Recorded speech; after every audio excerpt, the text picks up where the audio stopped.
the tryout that is to come, and these are things that would just completely help you with your tryout to make you more noticeable to your coach. The first thing that you would want to do is make sure that you show up on time and be prepared. It is very exciting to start a new season. Make sure that the night before that you're getting plenty of rest. Make sure that if your tryout is in the morning or if it's in the afternoon that you've had something to eat. You don't want anything else to distract you. But make sure that you show up on time. That in itself will just mentally prepare you for what is about to happen. The other thing is you want to make sure that you are prepared. So that means that you have the right uniform on for your tryout. You have your knee pads, you have the correct shoes, you have your water. You are prepared to show up for that day. Showing up on time and being prepared shows your coaches that you are an accountable person, that you know how important this day is, and that you are someone that they can depend on. Another great tip is knowing that there is the possibility of having physical testing. And that means that your coaches are probably going to measure your speed. They're going to measure your vertical. How high can you jump? They might measure you with conditioning, whether that be a mile run or a pace test. But all of these measurements aren't measured based on your skill. It's measured based on your athletic ability.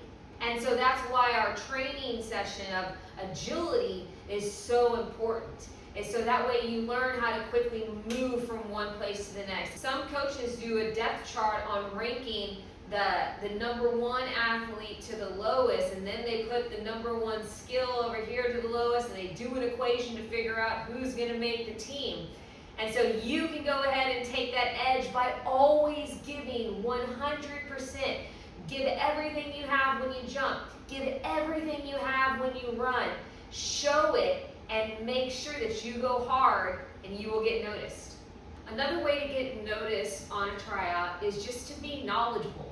And you're already ahead of the game by taking this CoachMe Volleyball clinic and knowing how to pass, knowing how to serve, knowing that you've been practicing setting, you've been practicing hitting. Those things will stand out to all of your peers that are trying out. Knowing how the game is played is also going to help. Several new athletes to the sport of volleyball may not know how to rotate, may not know what a rally is, may not know that it's supposed to be pass, set, hit.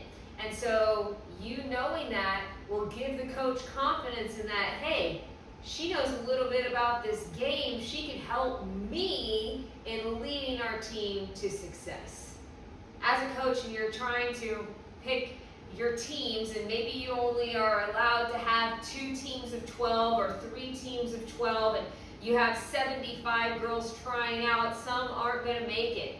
And it's hard. It's hard as a coach to choose between 2 players. But I will tell you this, as a coach, I will choose a loud player over quiet player any day. If this player is loud by calling the ball, if this player is loud by encouraging their teammates, if they are always talking and saying, hey, that's your ball, and it's not a bossy talking, like, get the ball, it's yours, good job, let's get it over.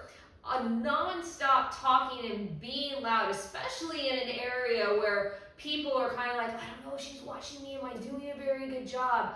Loudness stands out. Now, not obnoxiously loud, but loud in mine, great job, oh, I got this, and always talking and communicating, because that's the game of volleyball. It is constant communication, it is constant talking, and being loud also shows that you're being a leader.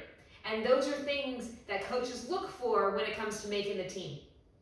Another secret tip in making the team is being able to get your serve over the net consistently. And I know that it's a big deal to do the overhand serve. And I'm letting you know right now, you're already ahead of the game by practicing. You just have to get consistent at it. But in order to play the game of volleyball, you have to get the ball over the net. And so coaches are looking for players at a young age, players who are new to the game, who can get the ball over the net in order to play.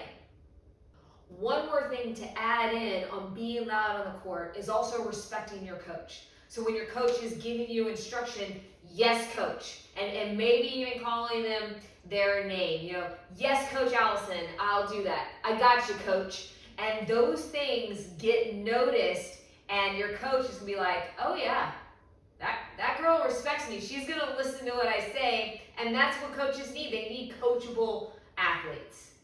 All right, last major tip, and this is something that I know personally that I'm always looking for in a player, but that is a hustler.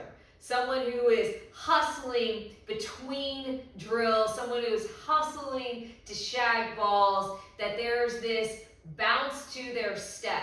Coaches notice when someone's just kind of dragging and just walking around, and honestly, when you're not going at a hustle speed, it almost looks like you don't know what you're doing. And again, coaches are looking for those players that are going to help out their team. Shagging balls, and there's going to be so many balls that are going to be served, there's so many balls in a drill, and coaches are going to say, pick up the balls, shag the balls.